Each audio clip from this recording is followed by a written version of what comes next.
Hi guys! So bagong gising ang lola, pagpasensyahan nyo na. So this is from Cactus Garden.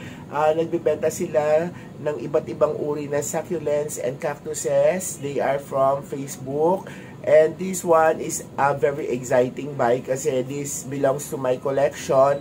Alam nyo naman, kinokolekta na ng lola as of now is from Cozy Eye. So open ko, i-repat ko, and then let's continue the video, okay?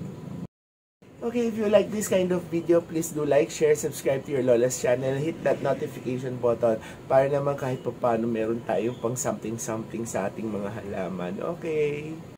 Guys, eto siya. Naku, sila nga pala yung naglalagay ng mga test paper ng mga bata. Ang kapal with test paper. Ay, ginagawa ko itong scratch paper na lang eh. So, eto sila. Ayan. So, it's 1, 2, 3, 4, 5, 6. Tama, 6 items. Buksan ko sila isa-isa. Repat natin.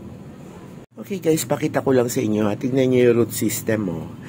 By the way nga pala, hindi lang pala ito kay Cactus Garden. This is also from Agnes Siasit or yung Thorny Lil Ones. Collab nga pala sila dito. Kasi nandun sa pinaka-sticker is Cactus, si Ma'am Tess Aguirre.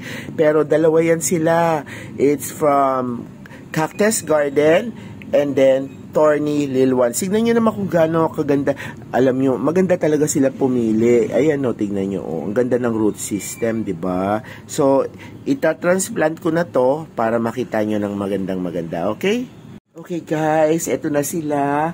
Eto o, cylindrifolia. Tapos, all of these are from Cozy Eye. Ang gaganda na, di ba? Kaya lang syempre, na-stress pa sila coming from the box. So pagka medyo nagtagal-tagal na to, medyo babalik yung ganda ng kulay nito. Pero these ones are very, very beautiful actually. Kaya lang syempre, shipping, ganon. And then this one, hindi ko alam kung anong pangalan nito. Pero Codex plant lang siya. Wala lang, naligaw lang siya na na-mind ko kasi parang nakita lang ako sa kanya. Sabi niya nag-iisa lang daw yan eh. Pero may mga collections din kasi ako ng Codex plant na maliliit. So parang sinama ko na lang siya. Ayan o, ang ganda-ganda rin naman niya. Parang ang cute-cute lang niya. And then, tignan natin ulit. Ito ang best buy ko ngayon. Ito, this one.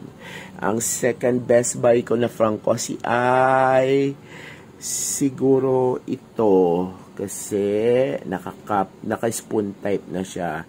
And then, this one, I like this one. Okay? Pero hindi mo nga lang pa masyadong makikita yung beauty nila because stress pa yan.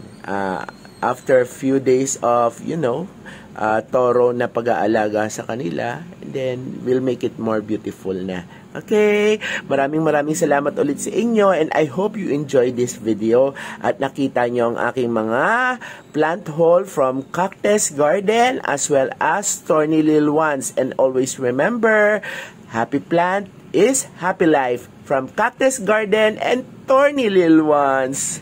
Bye-bye!